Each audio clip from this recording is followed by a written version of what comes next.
Estimados amigos, fieles seguidores de este su canal favorito, El Rincón del Catador, el lugar para halagar al paladar, donde el buen comer y el buen beber son la prioridad. Gracias por seguir aquí.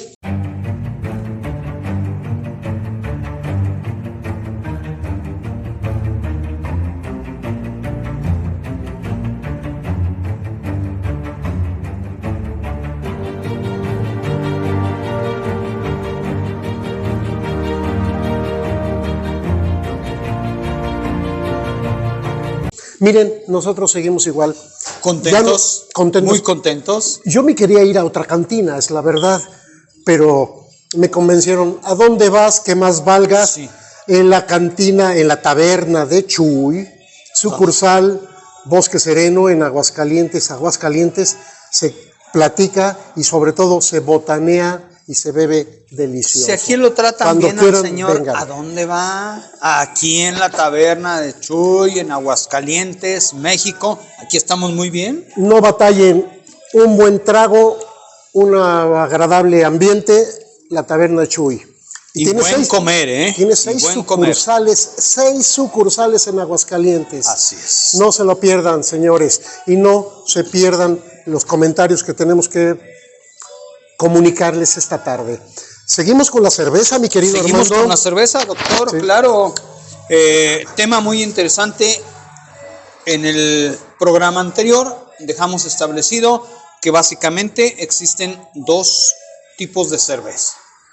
Dos familias. Dos familias. Dos familias de cerveza. Lager y ale o ale. O ale, que ¿sí? le dicen, claro. Bueno, la Lambic, que es la tercera familia, es muy poco común. muy poco conocida porque como es de fermentación espontánea, tarda mucho en elaborarse, con muchos cuidados, y cuando salen por ahí, salen, la verdad, fuera de precio.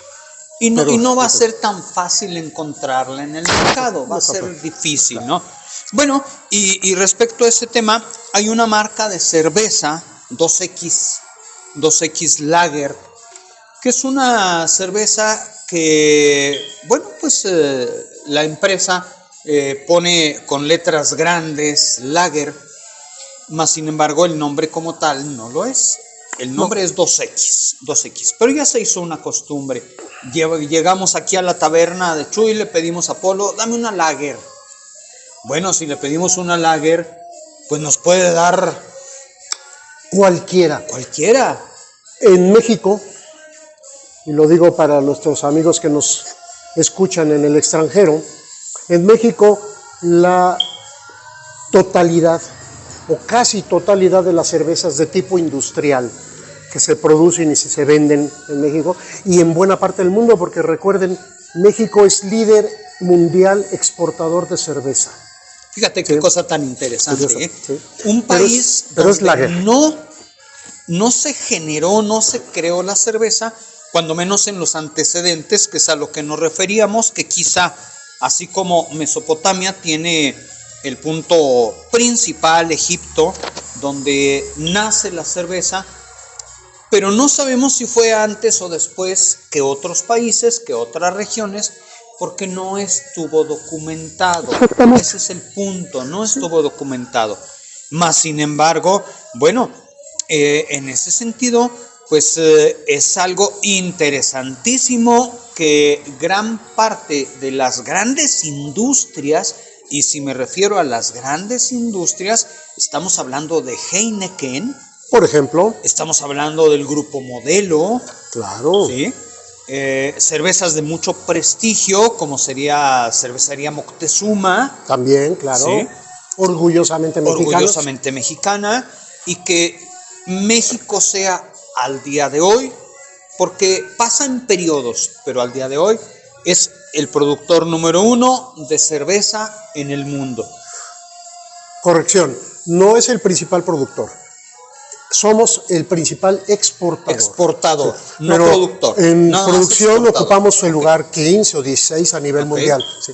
Pero somos los que más exportamos cerveza. Como exportación, sí, pero fíjate qué interesante. La cerveza mexicana, lo habrán visto, es muy apreciada, muy bien comercializada, bien vendida en buena parte del mundo, en más de 100 países. Sí. Y yo recuerdo aquellos años, hace, ¿qué te gusta, Carlos? 40 años, cuando Cerveza Corona comienza a dar sus pininos y ya se comercializa en el extranjero, cara, muy cara.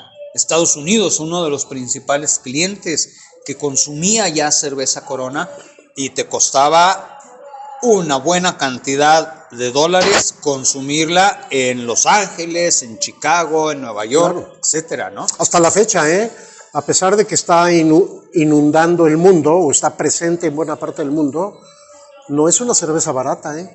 Allá en el extranjero, los conocedores que la aprecian y la piden y la consumen, pagan normalmente más que lo que pagarían por las cervezas locales. Y bueno, en ¿Por algo será? ese tenor nos va a dar para hablar cosas muy interesantes respecto a la comercialización, porque también por ahí tenemos una sorpresa para ustedes muy grande, muy agradable, que es referente al grupo Cuauhtémoc Moctezuma. Toda una historia, toda una esencia en la producción de cervezas de gran clase y de precios más altos. Pero, doctor, este programa, usted me indicó que lo íbamos a dedicar a saber qué es el lúpulo, qué son las maltas. ¿Cómo está eso? A ver, platíqueme un poquito porque a mí me interesa saber más sobre el lúpulo.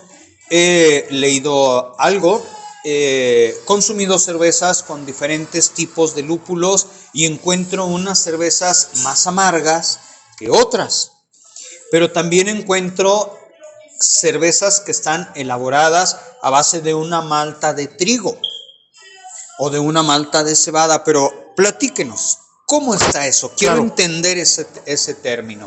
Sí, bueno, recordemos que más allá de la ley de pureza alemana que en 1516 decretó Guillermo IV de Bavaria, en la actualidad se sigue usando básicamente los mismos 4 ingredientes para hacer la cerveza convencional, sobre todo la cerveza industrial, porque las artesanales es otro mundo, del que también hablaremos ampliamente. Los 4 ingredientes son malta, agua, lúpulo y levadura. Y levadura. Sí. Correcto. Pero, ¿qué es la malta? Alegremente hablamos de la malta. Malta es el producto de la conversión de los almidones que presentes en ciertos cereales, bueno, en todos los cereales, pero los que normalmente se usan es obviamente la cebada, mayoritariamente para hacer cerveza. Cebada, trigo, centeno, avena, así es, arroz, maíz, hasta el maíz.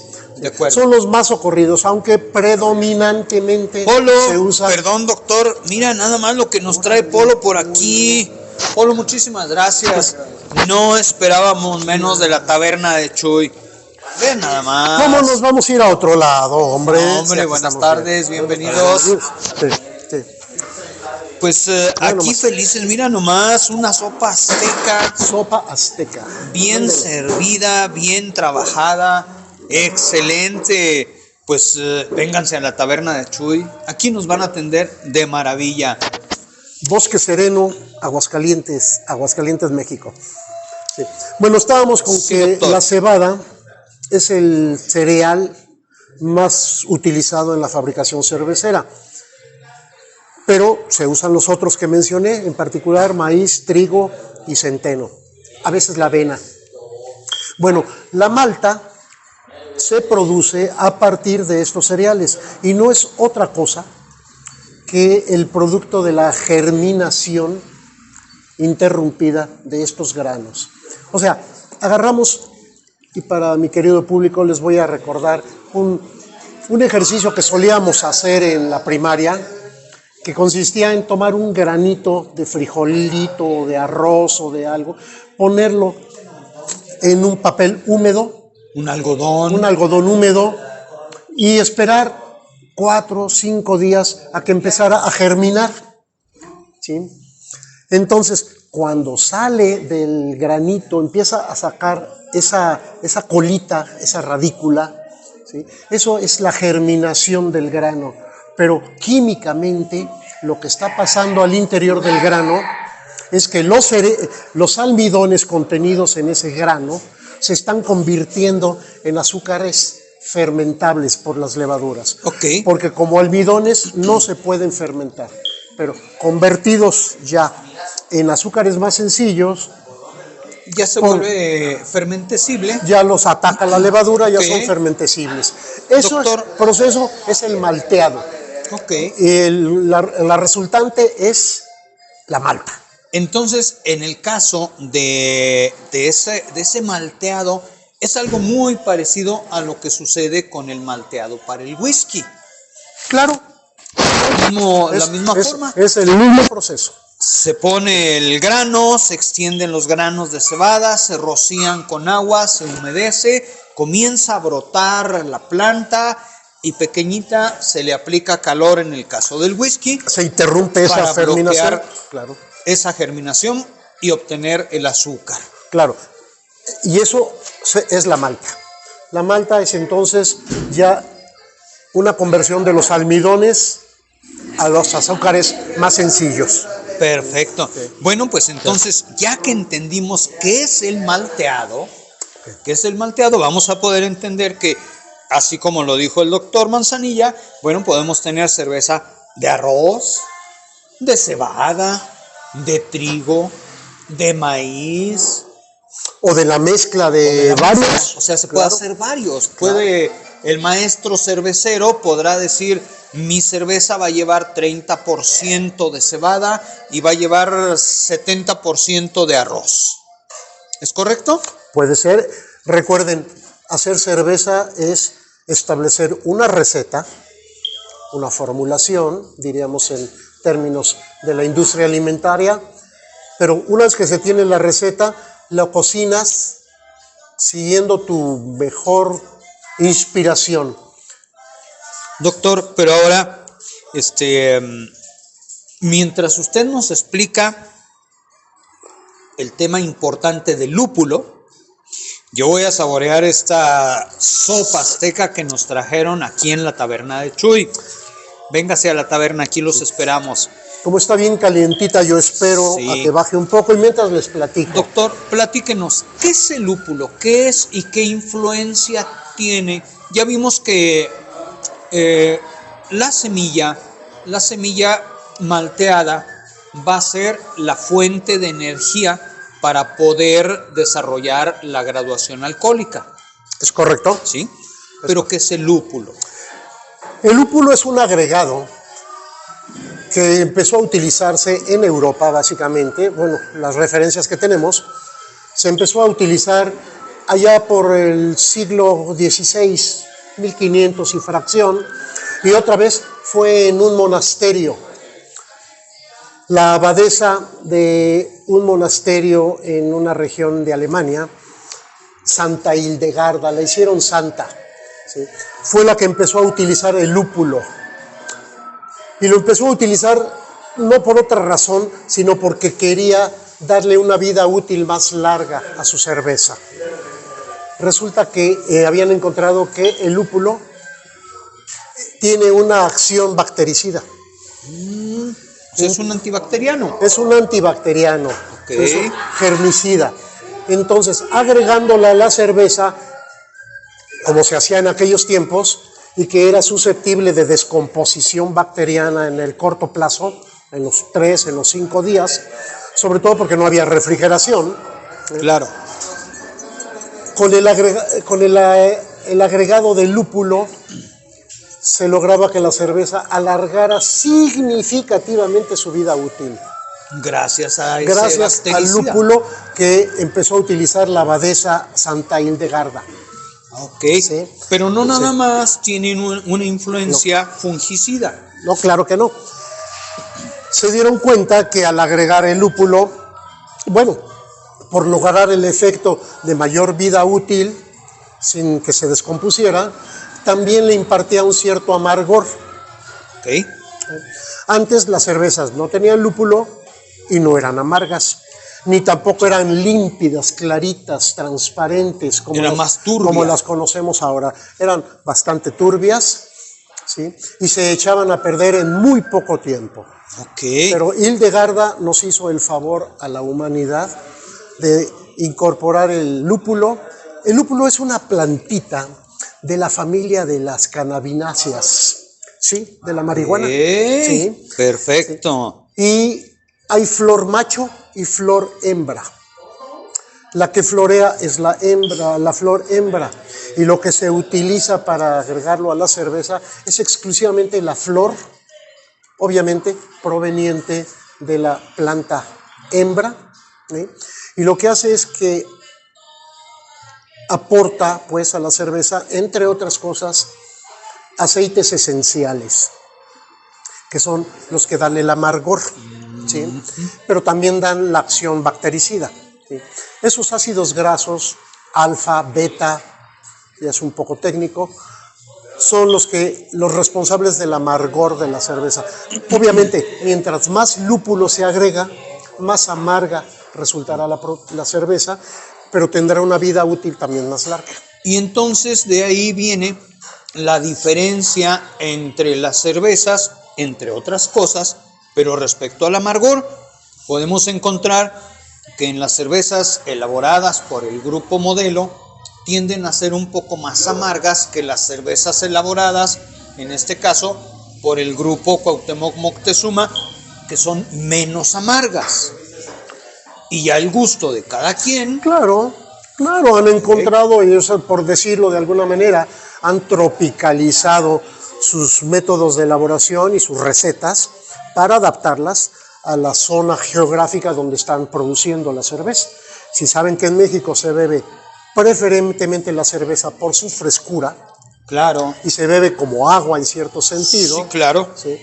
Entonces, bueno, se desplaza rápidamente, aparte que la cerveza industrial ya es pasteurizada, ya es filtrada, ya tiene una vida útil más larga, pero el lúpulo al que ya estamos acostumbrados, no dejan de agregarlo, pero en bajas dosis. Correcto. Para que no resulten muy amargos sus productos. Claro. Y sobre todo el tema básico, fundamental de cada empresa, de las técnicas de elaboración, de la técnica del manejo del lúpulo, que si lo caliento, que si lo cozo, que si lo remojo, cómo lo voy a aplicar, es una técnica interesante, pero ya sabemos que el lúpulo es el responsable del amargor en la cerveza. Es y correcto. de alguna manera, en su adecuada relación, en su estabilidad, la frescura que ofrece la cerveza. Efectivamente. Sí. ¿Cómo se incorpora el lúpulo? Eso es objeto de otro tema, otro programa. ¿Les interesa? Háganoslo saber. Profundizamos, lo tratamos al nivel que ustedes lo requieran, lo soliciten, porque es realmente interesante saber qué está uno bebiendo y por qué se amargan y por qué una cerveza se apesta, por qué se azorrilla, por qué se quema una cerveza. ¿El lúpulo tendrá algo que ver?